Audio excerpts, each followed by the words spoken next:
oh maybe, you like my easy smile. And maybe, oh maybe, we'll stop for a little while. And maybe, oh maybe, I'll ask if you like tea. And maybe, oh maybe, you'll have a cup with me.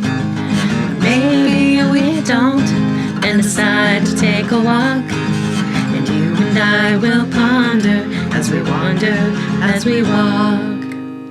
Welcome to Ponder While We Wander. We're two friends who happen to be therapists, go on a walk as we discuss relationships, nature, and meet life in the moment. Each episode is grounded in some aspect of eco-psychology, but can take us anywhere as we ponder while we wander. And you're invited to come along. And you and I will ponder as we wander, as we walk. Hi, Amber. Hi, Natasha.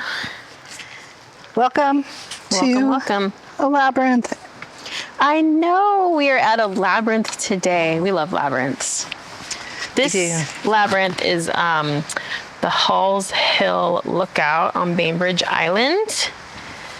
And these lands are the ancestral territory of the Squamish people, the people of the clear salt water. It is a beautiful day right now. I mean, it was raining earlier, but here we are, and the sun is out. It's so beautiful. And we are going to go walk into this labyrinth area. Yeah. And talk about something called nature deficit disorder. Oh, yes, we are. It's really fun to be back at this labyrinth here because we kind of stumbled upon this one, over a year ago now, and we haven't been back since. So it's nice to be this beautiful spot again today. Hello to this area, and as it overlooks the ocean there, with these beautiful trees that are in all kinds of colors right now because it is autumn. It is autumn. Lots of maples. There's nice big stone boulders here. And I saw a squirrel when we were pulling up.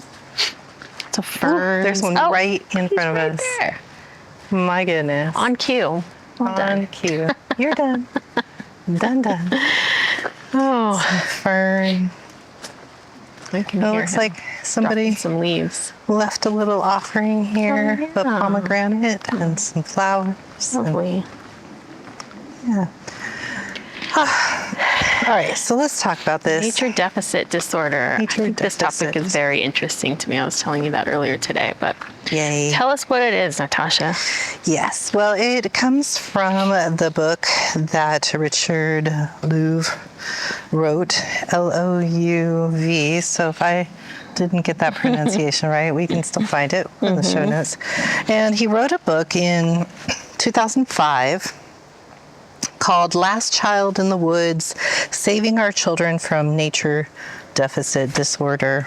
And what he was studying and recognized is that children in our present day really are not spending as much time outside as they had historically, and that there is a correlation between health,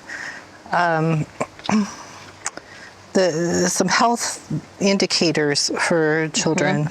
And some of those are around obesity and physical health. Others are around attention disorders. And some of these even involve like depression and anxiety that correlate to the, we're gonna call it a behavior extinction, which is, a phrase that we look at in terms of the behaviors that humans do and how that is going away, and it's going away in our children. And we were talking also, for school-age children, there's like even academic implications for this nature deficit disorder that we're seeing. Yeah, and so we talk about the challenges to not having access to and a lot of time in nature for children. And we can also see the benefits that when we add in that time with children being out in nature, we see that there is increase of helpfulness with symptoms of ADHD. So those symptoms tend to decrease. There is also improved physical health. It also boosts creativity and problem solving.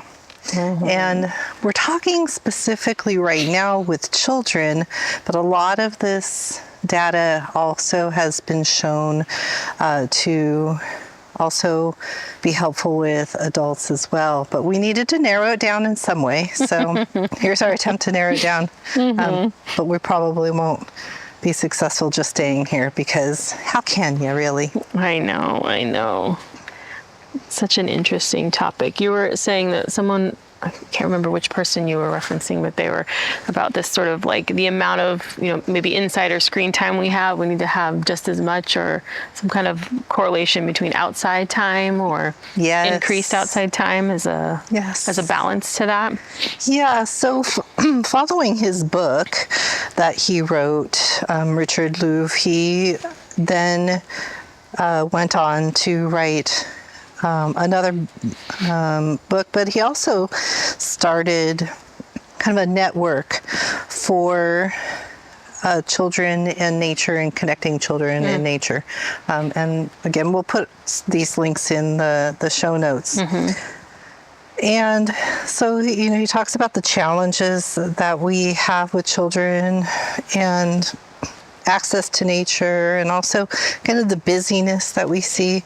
There's a lot of fears out there with, kids in nature and having unstructured play time. And that's kind of what we're talking about when we talk about kids in nature. It's not just kind of walking through an area on their way to school or whatever, but this is long periods of unstructured time in nature to play. Because play is the number one and first way that we learn about our environments. And we have to have these long periods of time in our developmental lives. We're talking years, right? 5-6 years of that kind of experience in order for us to even be ready to do some of these other more formalized educational programs. And so, yes, he did this network for children, but then he also went on to do this kind of a bigger movement, because we recognize we can't really just take kids out of their environments or away from the adults in their lives. Right. And that adults and communities also are suffering from the effects of nature deficit in their lives. And so the second book that he wrote addresses this, and he is talking about a new nature movement, which also then includes adults and communities. And there are some tenets that go with this new nature community, and I was reading them back to you earlier, and I thought that they would be good to bring up now. Agreed. So here they are. So here are the tenets from the Nature Principle book. Ready. Okay. The more high-tech our lives become, the more nature we need. Interesting. Yeah. Something to ponder. Natural history is as important as human history to our regional and personal identities. Conservation is no longer enough. Now we must create nature where we live, work, learn, and play. Cities can become engines of biodiversity and human health. Energy efficiency isn't enough. Now we must create human energy in the form of better physical and psychological health, higher mental acuity and creativity by truly greening our cities. It goes on to say that the next wave of cutting-edge education will be the creation of natural learning environment and the development of hybrid minds. This movement isn't about going back to nature, but forward to nature. The future will belong to the nature smart. I love that. Those concepts and like ways to think about it. It feels like there's some actionable, tangible things we can do in some of those tenets and consider. Yeah, I think that the problems that we tend to start to think about with climate change and the way that we have less access to nature and that these green spaces are going away, like they feel like really big problems. And a lot of times I think we feel like we don't have a lot of say or power in the decisions that are made about our environments. And when I start to think of a movement like this, and I think of all of the ways that, this gets integrated into life, I think we have a lot more power than we think we do, and ways that we can fold this in. I was thinking about a recent case that was brought up in our court system where a group called Our Children's Trust sued the current president of the United States, and they actually lost their case about violations to the Constitution. And, that was a setback. But what they were trying to kind of put out there is that the policies that are being made right now are actually hurting the health currently for our children and for our children's future and for our population in general. And so even though they lost their case recently, there was a successful piece that came up because the judge who was presiding said that the plaintiffs had actually successfully argued that climate change constitutes, and I'm going to put this in quotes here, a children's health emergency. So there's enough information out there that we recognize that our children are suffering due to the policies and the ways that we have our systems set up right now, and that something needs to be done. So that is that there's so many studies and there's so much information out there. And I think that's one of the things that you really liked about kind of coming down the rabbit hole here. I know. I mean, I was searching it up. I mean, there was just like whoosh, like so much information that rushed right to the surface. And I was like, oh my God, this is amazing. I mean, we were talking about this in preparation too, but I think especially with the education piece or the kids piece, like there's a part of me that's kind of always felt that way, like have wanted to try to give my kids as much access to nature and their education as possible with what was available. And like there was something about it like that just felt right for me and my family. And then kind of diving into this topic more and seeing like, oh my God, like so many people are talking about this. Like this is a thing. Like there's a name for it and there's research about it and there's really important implications as to why, we've tried to prioritize that in our family to the best of our abilities. And I also came across this other researcher, Dr. Ming Kwa. She's an internationally recognized scientist, and she leads the Landscape and Human Health Lab at the University of Illinois. And her research focuses on how green spaces, I'm reading this from an article I found, so we can put this in the show notes as well, but how green spaces support healthy human functioning in both individuals and in communities. And since 1993, she's led a series of studies on the impact of these green spaces and human functioning. And they examine the impacts of green space on attention deficit hyperactivity disorder, which you were talking about. Her work has convincingly linked healthy urban ecosystems to stronger, safer neighborhoods, lower crime, reduce ADHD symptoms, reduce aggression, an array of other mental health indicators. And her work is currently examining the effects of contact with nature on physical health and especially immune function.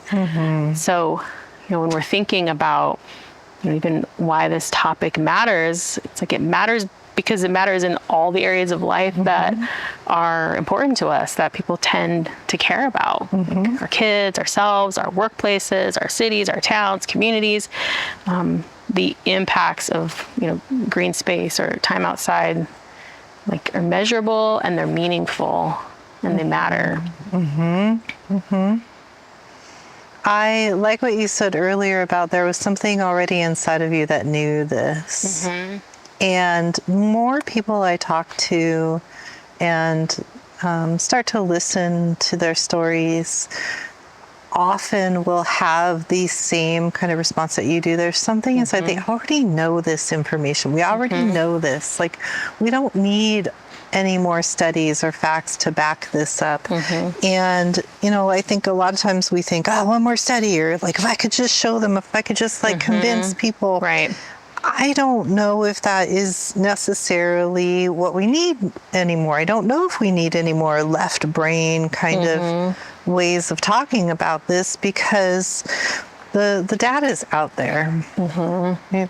And so I think part of when we talk about kids and nature deficit disorder, a lot of times I think that is helpful. People are more apt to take care of their kids and make sure their kids have access to things than their own needs. So I like being able to talk to people who, what are you doing right now? What roles do you play in your life right now that you might have some influence and sway over some of the stuff that we're talking about? I mean, I can see this touching so many fields like city planning, education, medical field. A lot more doctors, especially pediatricians, are prescribing getting outside. And we'll talk about a little bit more about like what the bare minimum might be a little bit later. In our field too, psychologically and spiritually, I think people getting outside and having a relationship with the natural world. Whether you are a parent or an aunt or an uncle or a grandparent, you are making choices for children and their lives. And so you can take a lot of this information and maybe be more conscious in some of those decisions. If you are in the legal system, or you're a librarian, or you're a coach or an artist, if you're a hunter, you're a fisher, or you're a cook, or you're a farmer, even if you're a small little hobby farmer like myself. Architects, landscapers, plant hobbyists, crafters. I mean, I was having a hard time even finding what type of role or what kind of employment would not be touched by some of this information. I'm even thinking like computer programmers, like the ones that I know in my life. They definitely needed to pay attention to this stuff. How many computer programmers do I know that are regularly on taking like vitamin D because they're not getting enough of that outside sunlight? Yeah, it's interesting. Yeah. I think, it's like any area can participate, interact with, overlap with what we're talking about. And I agree with what you were saying a moment ago about like we don't always necessarily need more studies and information to kind of confirm these things that we kind of intuitively know. It's like how to trust our intuition a little bit, or how to trust that little pull that draws us out. And I think it's really helpful having some of these researchers that are studying this, because they're applying it across many of these fields that you were mentioning. And I think it's really helpful to notice that lens, that it's like even in maybe industries where you think, well, how would they begin to incorporate nature? Or how is that even going to happen? Like, it seems so far-fetched that it's actually not. Like, it's a lens shift, and that cities and countries and towns and companies and schools, like, there are people doing it, and I think that's really helpful with some of the research too, is to like see the implications of it and the impact, to maybe bolster that intuition that we know, or like support it. Like, it's not a far out there idea to see how we could start to make these shifts. It's intentionality, and it's maybe some grassroots organizing or getting involved in those processes, but it's hopeful for me to see it happening out in the world, and have those two places align, like our intuition and our knowing, and like this connection that we all have, and seeing it replicated in actual shifts. Yeah, I was thinking of those words of integration, and then also synthesizing. I think being able to take that information, just knowing it's out there isn't enough. Right? How do you take that information, and how do you apply it to and integrate it into what you already do? Right. And I guess that is something that I would love people who are listening to think about, of taking that. I know educators out there who are, so busy with what they're doing and having to meet all of the requirements of, a system and multiple systems with limited resources and such. And yet, how much of this information that we know is actually getting synthesized and integrated. Right. You were talking about studies earlier where, it seemed counterintuitive to take kids away from like books and book learning to play outside. But what did you find about that? Yeah, we were noticing like how it actually like improves their academic performance. I don't have it right off the top of my head, but I'll put it in the show notes in there. But it actually, it was not, maybe what people. Oh, I think I found it here. Sort of this idea that like attention is clearly important for learning. Right? Kids might have trouble, focusing or staying. Oh, wait a minute. Is this the one I found? I think attention is hard all around right now. There's multiple studies that adults are having a hard time paying attention. Yeah, but well, I'll have to find the article and put it else. But I guess the gist of it was like, there's this conflict between thinking about, for academics, right? Like kids need to be spending time to do that, right? Like this is the bind that people get in. And then, so where are you going to find this time that's supposed to be used for studying to go outside? Isn't it supposed to be the studying that helps kids like boost the learning? And what they're finding is it's actually, no, it's like the going outside is the thing that supports the learning and boosts the learning into happening. And so, I think a lot of parents probably get concerned about that, of like, well, my kid's home and now I gotta be doing the extra homework and the studying and the things, and like, where's the time to do it? And even just considering, maybe looking into some of the information that's out there about that, and the shift, like actually, it might be the fastest way to get there is to do less, or do it differently, or do this, be outside. So I think that is always, I thought that was very interesting as well, because I don't know, it's cool. It's cool information.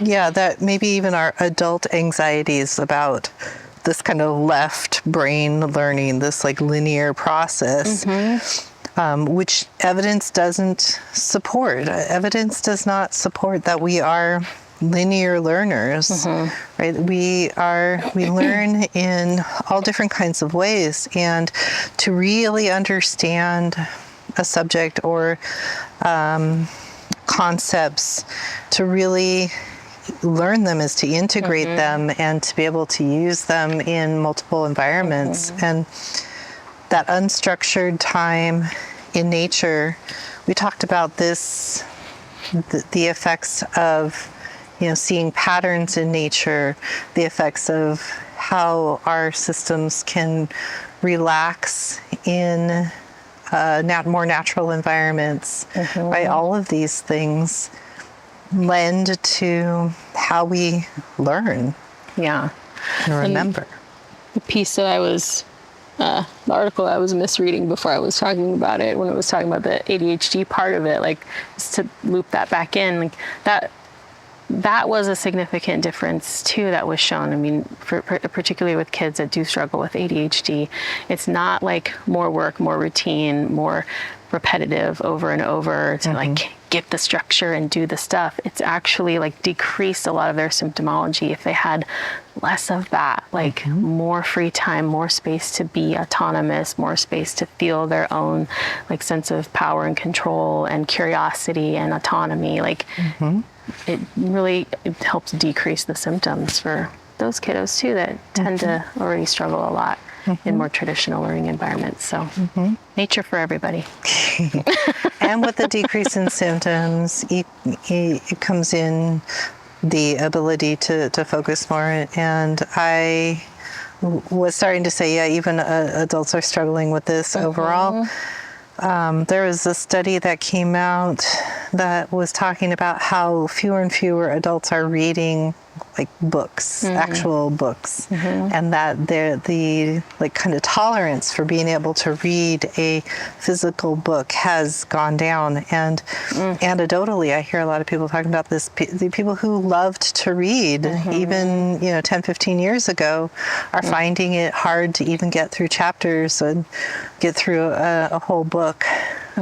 So we're struggling with attention, and yet our attention is going in all kinds of different directions. Right. Talked about this before as well. Right. That we may not be in control of necessarily. We're being influenced by other factors that are taking control of our attention. So Definitely. we want to take our attention back. Maybe part of it is getting our kids outside, and we go with them. Yeah. And we go with them. Yeah. Grab a kid, hopefully one that you know. Preferably one that you are connected in relationship with. Get permission. Get permission. And get outside with them. And both of you have some unstructured time together. There's this is information that we've known for a very, very long time. It was back in 1978 where ecologist Robert Pyle coined the term extinction of experience. And talked about our alienation from nature and how that is, correlated to a biodiversity crisis. And we are losing our spaces where there's biodiversity, which comes back to why our kids, the world that they are growing into is going to be very different than the worlds that we inhabited and grew into. And we have the ability to do something about that. Yes, we do. Yes, we do. Yeah. Start small. Start where you're at. Start small. Start where you're at. And yeah, I was thinking about this movement. There's a group, it's a for-profit. They call themselves a for-profit social good movement called 1,000 Hours Outside. We're talking about that. And what they have noticed is that kids often spend 4 to 7 hours a day on screens and only 4 to 7 minutes on unstructured free play outside. That ratio seems really off balance. And what they have been able to kind of source from the, studies and stuff that are out there, that the optimal amount of time for kids to be outside with unstructured free play time is 3 hours a day. Wow. So they took that average of like 3 hours a day, and they went a little bit above and a stretch goal, and are suggesting 4 to 6 hours a day. And if a child can get that, then that can add up to 1,000 hours a year outside. And I love me some goals. I like really big goals and a challenge. And so I was kind of doing some math on it myself and looking at, okay, how much time? And I think I spend a lot of time outside comparatively to some of the other adults around. But even for me, that would be a huge stretch, and something that I would love to try to see if I can do that in my life. Yeah, I was talking about that with you too. I'm like, that feels like a really good intention goal to set out for this next year. a couple months to get prepared and think about it logistically. But yeah, I think I'm up for this challenge. That's me in my backyard. I'm like, I live here now. I just live here in the backyard now. Just, I'll come in and, use the amenities and come back out again. Or maybe I just live in your yard. There you go. That works for me. I'm struck, even as we're talking about this, of like that part of me that's like, oh yeah, I'm going to have to think about how I'm going to do that. Like, that speaks to this thing we're talking about, right? It's like, I'm actually going to have to think about my week and my days to figure out how to be intentional about that. What can I move around? And just to name that, right? Like, this is that part we've talked about before. It's like, we can't go back to some things that were like, we don't live in the same way that we did before. And because it's important and because it matters and because, I think it aligns with a lot of people's values, it's like, it's worth thinking about it. It's worth considering it. It's worth seeing what you can do to figure out how you get more, vitamin N, as you said, right?